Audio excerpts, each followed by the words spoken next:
Oh, who's a minute late? It's me. Really, I'm 31 minutes late because 6:30 is the aim. 7 o'clock was what I was able to schedule today's live for, and it is now 7:02. But we're 20 seconds in, and it was 7:01 when I clicked go live. So we are indeed somewhat close to on time. We are 1 minute late, according to what anybody actually knows. What's up, everybody? Welcome back to the Inner Storyteller. Welcome back to your real life. It is a pleasure hosting this show with you. If you are here, then you are in for some real conversations. We talk about everything on this channel. We talk about natural law, religion, the good, the bad, and the ugly of religion. We talk about money. We talk about anarchy, culture, and how mankind is manipulated by people, forces, orders that do not have our best interests at heart, and how those um, and we talk about how the stories that we have the most faith in affect us psychologically, and how those stories help shape society. Now, that all of that examination has to sit alongside an honest look at the current human condition, which is slavery. And to understand that the current human condition is slavery, you have to thoroughly understand that government is slavery. Government in all forms, at all times, past, present, and future, is slavery. And the question that we have to keep coming back to is what can actually be improved with a proper understanding of the inner storyteller and how it works. And today we're talking police brutality. Specifically, police brutality is the policy, and that's by design. And feel free to hop in the comments and prove me wrong. But just know, I don't think I'm wrong. um, every single day for 4 hours, maybe 3 hours a day, one could go over case by case, instance by instance, body cam drop by body cam. When the body cam footage is released, body cam release after body cam release, cell phone footage after cell phone footage. You would never run out of content if you dedicated an entire YouTube channel to exploring the ills of police brutality. And you could only focus on America. You really could only focus on, let's say, three major cities. You can focus on three major cities, and you can pick your major city. Right? I'm not saying it can be cities like Chicago, New York, L.A. Right? Obviously, but it could be. I mean, any you pick a city: Portland, Wilmington, Delaware, um, Panguitch, Utah, right? Just just pick a city, pick three of them, and you will never run out of content. Pick a major city. You will never run out of content if all you're talking about on your channel is cases of police brutality, which is astonishing and tragic and unfortunate and bad at as bad as it is somewhat surprising. You know, my argument here is that police brutality, okay, the excessive force and the habit of malpractice or misconduct is the actual policy. That's my argument here. That the policy is not protecting or serving anyone, that the policy is not upholding the rights that are supposedly protect the rights of the civilians that are supposedly protected by the Constitution, or given by God, if you will. But my argument is that the policy itself is police brutality. Now, what I'm not going to do is be super boring. Okay, we are not going to read the policies of various police precincts and departments. No, we are going to take a look at videos and react to them. Okay, and I have far too many for you, and some of them, like a couple of them, are going to be from the same channel, so you'll see the same host. Um, Specifically, I'm talking about the Delete Laws channel. Delete Laws goes live almost as much as I do, or whatever, and he's been podcasting for a lot longer than I have. But his whole channel is dedicated to instances of um police misconduct, I'll say, because it's not always brutality. Sometimes, or excuse me, it's not always what the court would designate police as police brutality. But it is his whole channel all day, every time he goes live, is cases like the ones we are going to view today. This will not be easy to look at content. This will not be um, very palatable for the personalities and minds out there that are a little averse to conflict. Okay, but this is going to open some eyes as to what happens out there in the wide world of policing. Now, the first video that I want to take a look at does the reverse of what many people would assume a black man. Oh, wait a minute, hold up, I forgot one thing that I promised a great friend of mine. I said at the top of the show, I would say what she said to me. So she said, just make sure the people out there know that black men are not abandoned by black women. That there is a black woman out there that has not abandoned us, that loves me, that loves other black men, you out there, and that we are not abandoned.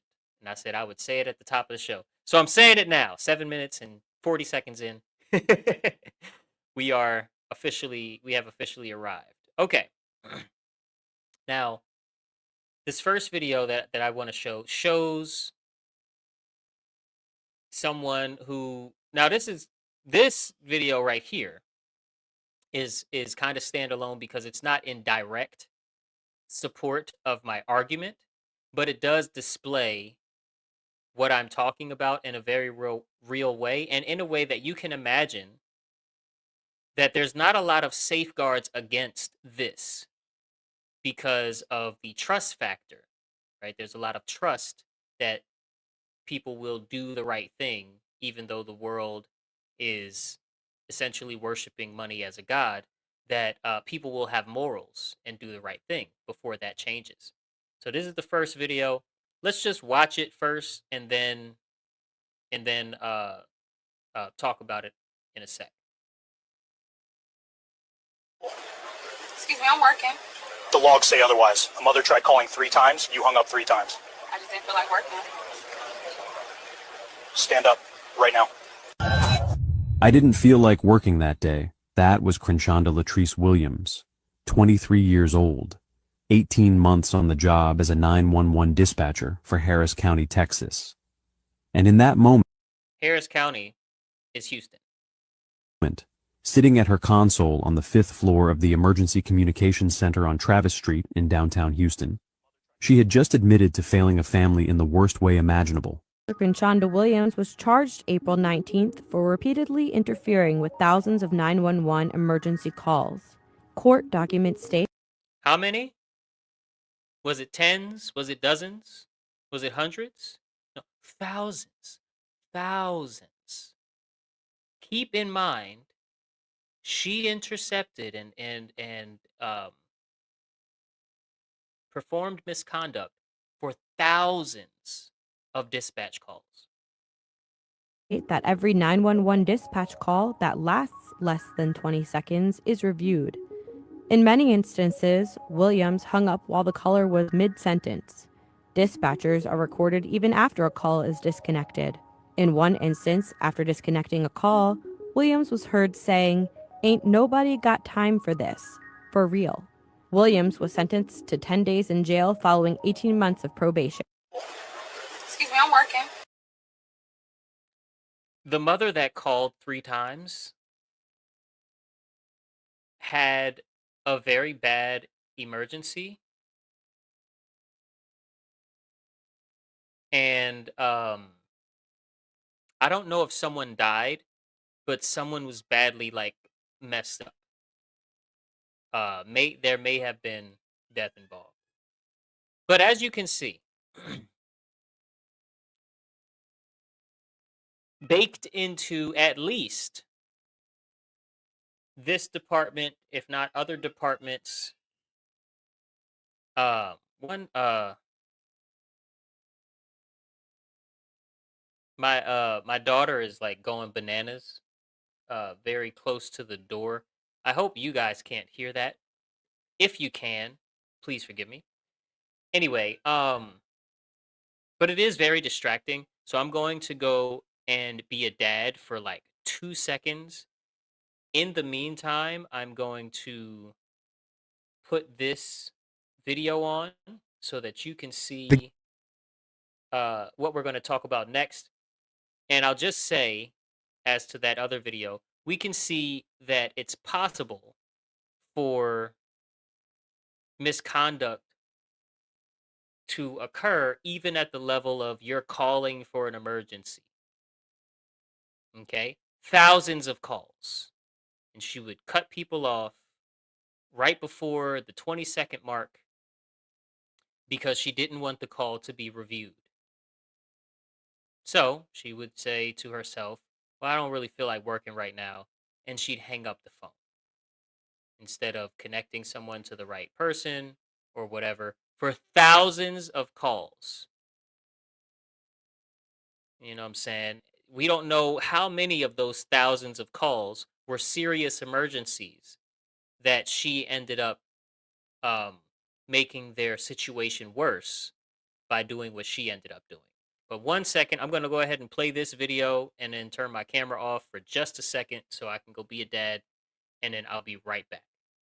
Guy's at a car wash. He gave a cigarette to another guy who he knows that he's friends with. And this is the response by the cops. What'd that guy hand you? He handed me a cigarette. Talking about my buddy Ronnie? Cadillac? Yeah, I work with him. Okay, well, the issue I got is there's an off-duty he was watching. The deal I got is that an off-duty was watching you. All right, man. Dude, all he handed me was a cigarette. So you're telling me the off-duty, what he saw was bull? Yes. There's no victim. There's no crime. I don't care what they're handing each other. I don't give a Leave people alone. Get out of our fucking business. The off-duty sees you, right? I don't care what the off-duty said he saw. Talk to you. No, you're gonna leave me alone. I'm talking to you because I got enough PC. I've already talked to an off-duty. I want your information before we leave. For what? So one cop saw him hand something to somebody else. The black guy handed him a cigarette. He didn't know what that handoff was, so that's probable cause. And that's why you hear this dirty pig say, "I got enough probable cause right here," because he said he saw you hand something. Don't get in that truck. Okay. Oh, you're jammed up now, man. Yeah, you are. Hey, step on that truck. Get your hands up, too. Next thing is getting tased, dude. For what, bro? You're gonna tase me? Step out of the vehicle now. For what? Get out of the damn vehicle. Okay, you're violating my rights. Get out of the vehicle now. For what, bro? Get out of the vehicle now. Why? You have to let the cops have total dominion over your every move you make. I'm not doing anything. Get out. Stop. Dude, what the f***? Are you doing anything? All right, give it up. Give it up. Now they got a whole gang. There's a whole gang of people to attack him.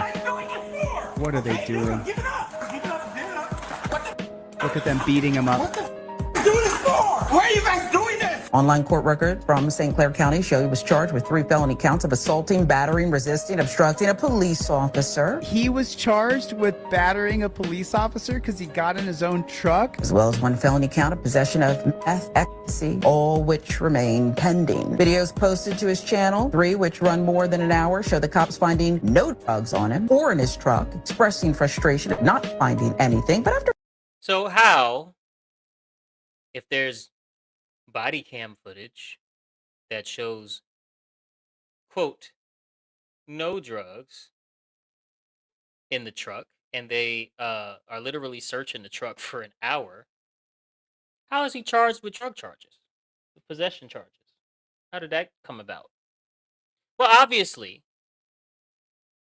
somebody planted something at some point, and the only people that had access to this man's truck after he was put in torture cuffs and put in the back of the torture vehicle were, I'm going to be nice, the police.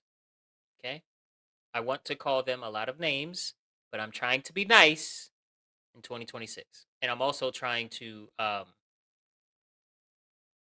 really understand and live by the knowledge that these people are adherents to a demonic religion called the religion of man's authority, right? And the religion of monetary value. And these religions do things to people that otherwise, they may have chosen to be decent people. But obviously, if you choose to join an organization that operates on, basically thrives on violence, intimidation, and coercion, then you're signing up to be trained and to embrace an environment of violence. What did I say? Violence, what, and coercion? Uh, the three things that they thrive on that I just said. I forget the second one. I don't know why violence and coercion are at the top of my head. But you're basically, as soon as you sign up for that occupation, you're signing up to embrace that environment, right? Just like we read in a slide from a Mark Passio presentation the other, what was it, Friday with Aaron, when Aaron was here in the studio. There is no such thing as a good cop, and it's very simple as to why. Right? First, you have to understand that every cop in existence, pretty much since cops existed, especially in the United States, but every cop agrees by contract and by conscious decision to both obey and enforce the law, all of them. And when you agree to obey and enforce all laws, regardless of the moral weight of the laws,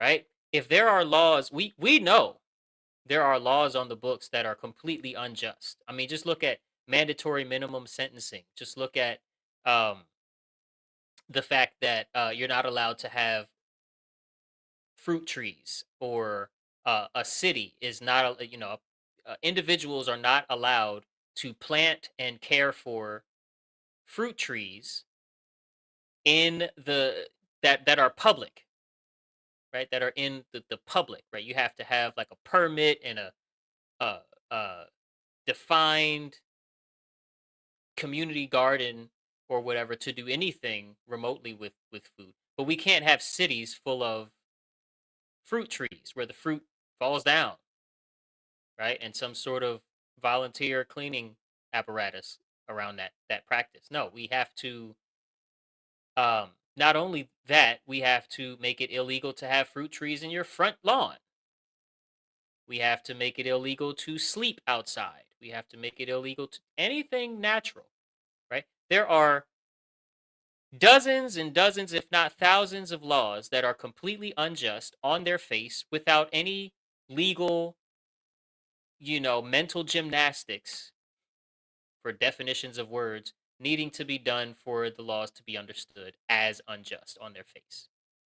And every cop, as soon as they sign the contract, get their uniform, get excited, and go out and start bullying people, agrees to enforce all of the laws.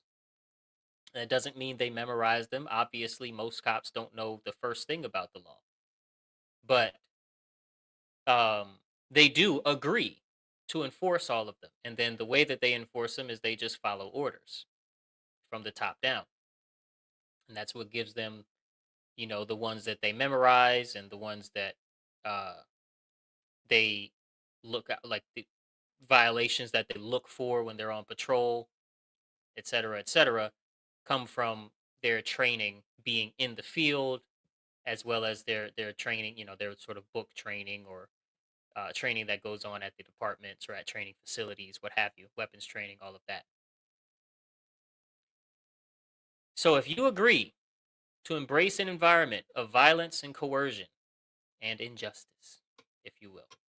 I'm really trying to remember that second thing that I said. I'm gonna watch the replay and be like, oh yeah. Um, if you agree, if you consciously choose to embrace that environment, and then on top of that, you agree by contract to enforce all laws, including unjust laws,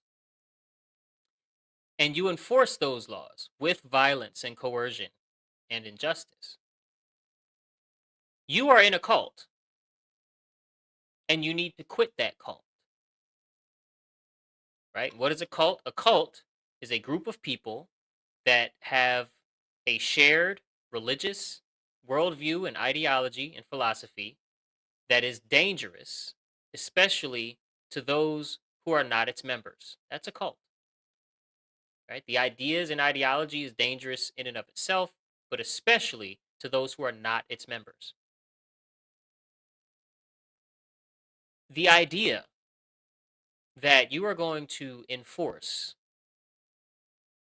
a law that says if I establish probable cause in my own mind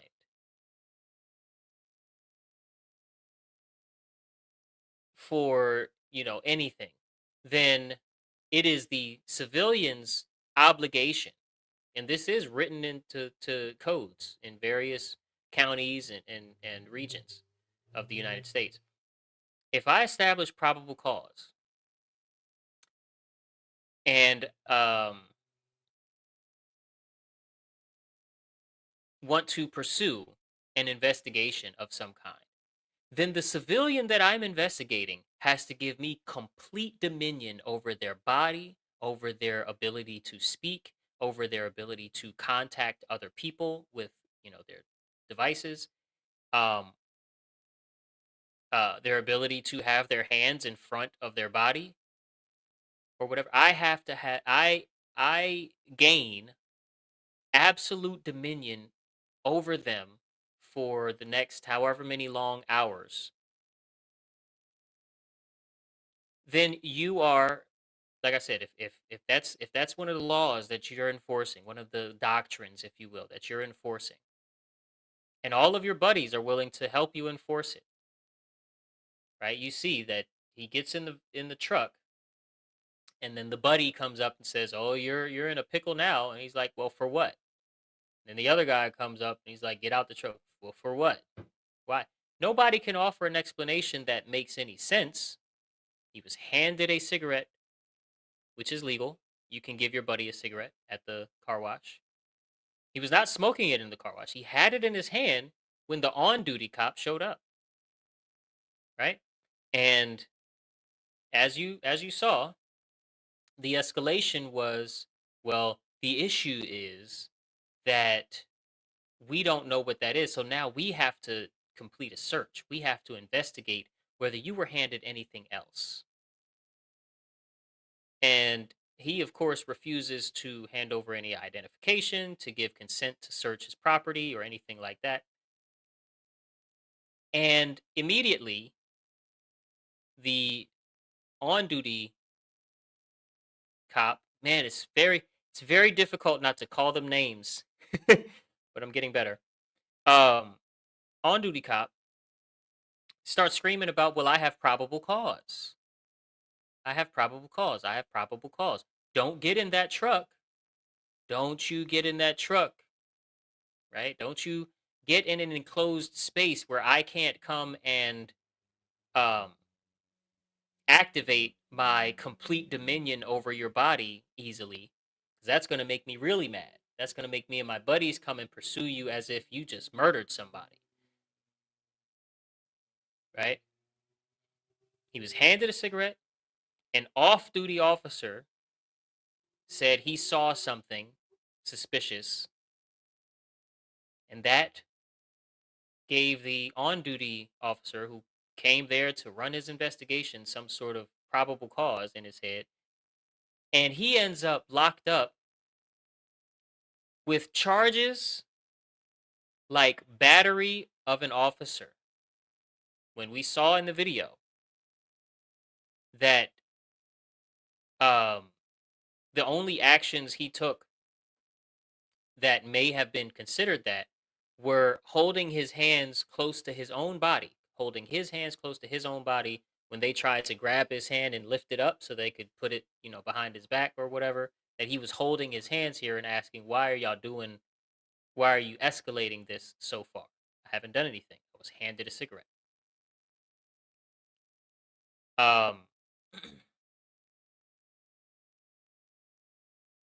That is a direct example of police brutality being written into policy. And there are many, many, many, many other examples that we have of this same thing. Right? Let's does this one have music? Hold on, let me just make sure. Your knees now. I haven't done anything wrong. That one's a little too violent. Let me see. Did y'all hear that? I think that's too violent for YouTube. I'm not going to be able to show it, but Your knees. I'll show a wee bit of it. You can see this up here you can't see my mouse moving. Okay. Well, at the very top, right above dude's head, you can see the service weapon, as they call it. And this was 2025, by the way. You see, this guy is already bleeding. He has a cell phone in his right hand. He's practically naked. He's half naked, and he's not posing a threat. He has a smile on his face, and yet he's being pursued already by this person in this cultist in a uniform. That's a nice name, right? With their service weapon drawn already. Now. I haven't And done anything.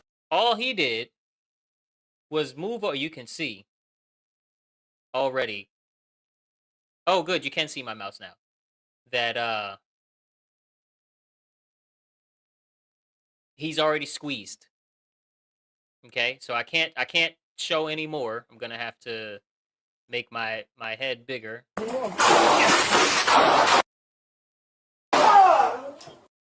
Okay, and then we can go back to it. So a couple shots were just let out because he gently turned the barrel away from his physical body, saying, I haven't done anything, or something like that.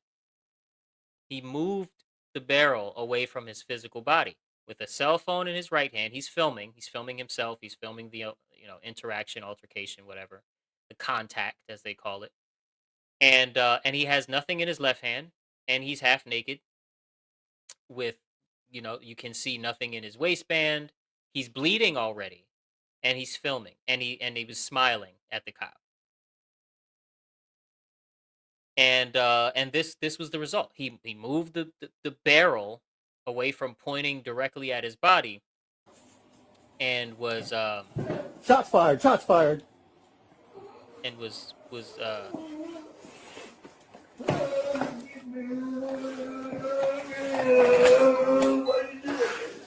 You can't come at me like that. September 23rd, 2025, Deputy First Class Timothy Poole, Poole, responded to the home of Daniel Birch, 50 years of age,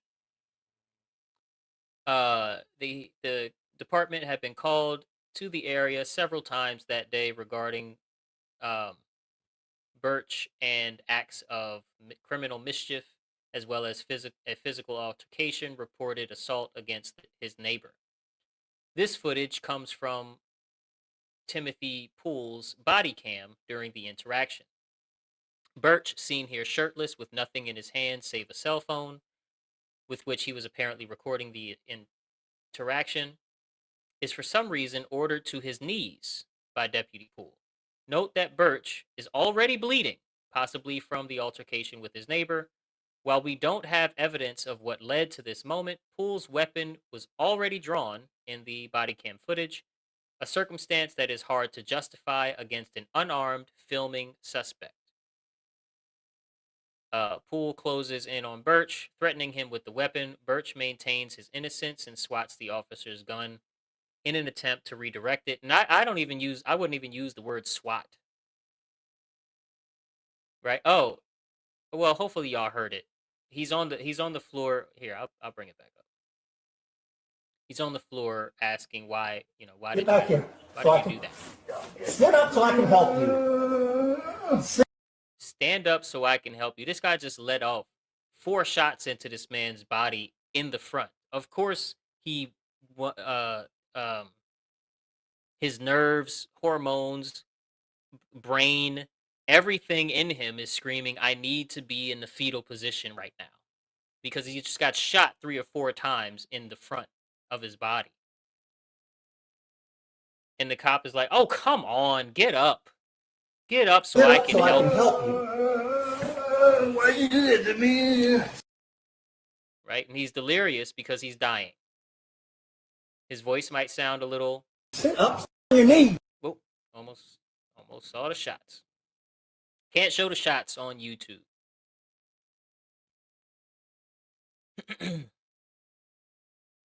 It's so disgusting, right? It's so incredibly disgusting.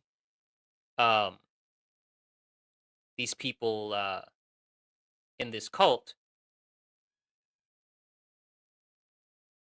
using their perceived authority, and of course I mean perceived by themselves, to conduct themselves in such a way that perpetuates the idea that they have a divine right to enforce the government's rule over the peers of those who work in government, and the divine obligation, the supposed divine obligation for the civilians to obey them. There is absolutely no true obligation for any one of us to obey government, and there is never, ever going to be a true divine right to rule over your peers given by any god whatsoever. Okay? Nature would not have it be like that. And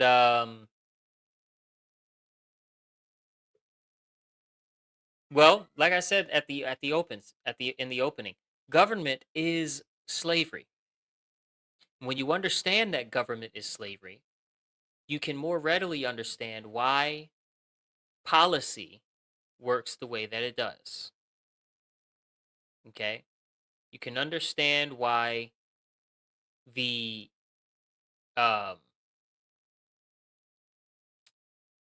response to an assertion of one's own freedom is immediate violent escalation by those who are members of the cult of ultimate evil, which is the police and or military. And I'd say especially the police. But no, both. Both.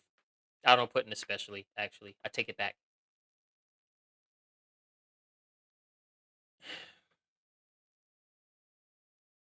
The point of all of this is not to say, we should take up arms against the cult of ultimate evil or anything like that. It's not to say that anybody who supports anyone who considers themselves to be in law enforcement or anybody that has anything good to say about police or military um, is evil in their heart, right? That's not what this is about. This is about exposing the fact that there is something wrong at the structural level, right? And we often get into, especially in my scripted videos, the psychology behind these cults and these cult movements. Okay, like, you know, the thin blue line, the support our troops propaganda, um, the protect and serve, slogan like propaganda. All of these, word salads and image propaganda creations serve to perpetuate the idea that government is your friend, that government is your loving father, when in fact it's your drunk, abusive uncle, if that makes any sense as an analogy. And the armed enforcement apparatus, the armed so-called law enforcement apparatus, are following orders and policy, procedure, and protocol. And the policy, procedure, and protocol that they implement, that they employ in their line of duty, if you will, results in violent act after violent act after violent act after violent act. Right? And it doesn't even end when someone is held accountable. I'm gonna put that in big quotation marks. Check this one out. So, San Antonio cop fired for feeding a homeless man a feces-filled sandwich. He pooped in a sandwich and he gave it to a homeless guy as if it was a real, as if it was food that the homeless guy could get sustenance from. And smearing feces in the women's restroom. This is a real shithead. And he was fired from a second department after backlash, and now he's been made police chief at another department. The city secretary hung up on reporters. Right, the city secretary hung up on reporters trying to create their story or get information for their story, and the city called it a second chance. Well, Benavides Police Department in Benavides, Texas, they are taking in this San Antonio shithead as their police chief to give him a second chance. The policy, protocol, and procedure of this cult is structured in such a way that repeat offenders, that our protection, our supposed protection, is given free reign to not only violate the laws that they say they, promise to enforce, right? But also to abuse the civilians that that enforcing the law is supposed to protect at a structural level. There is infinite means and infinite avenues for corruption, coercion, right? And just the lowest of human, interaction, the lowest of psychological state, the lowest of mindset and worldview to fester and grow. And unfortunately, nothing is going to stop this from being the case unless and until a vast majority of not just Americans, but a vast majority of the regular people of the entire earth wake up to the fact that government is slavery and that the religion of monetary value is nothing but a religion that the world does not have to subscribe to in order for technological progress to continue.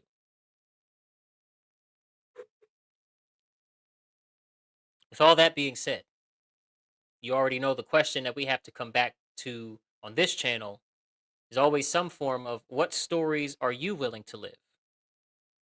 Because if the story that you're living right now is that police are necessary to keep order and the military is necessary to protect that order, then you are running a story completely and hopefully not irreversibly, but right now seemingly irreversibly in alignment with the religion of monetary value and the religion of man's authority that causes the brutality to happen at the root.